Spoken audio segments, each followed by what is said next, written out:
Вот это целый вечер. Ну вот что это такое?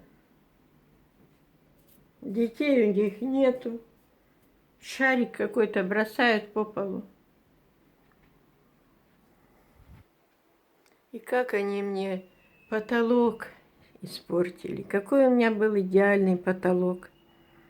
Там у них работала какая-то, станок какой-то.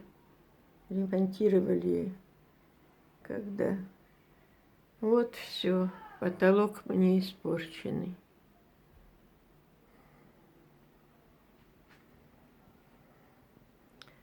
Не могу уже, сейчас пойду где-нибудь погуляю. Но невозможно дома находиться вечером.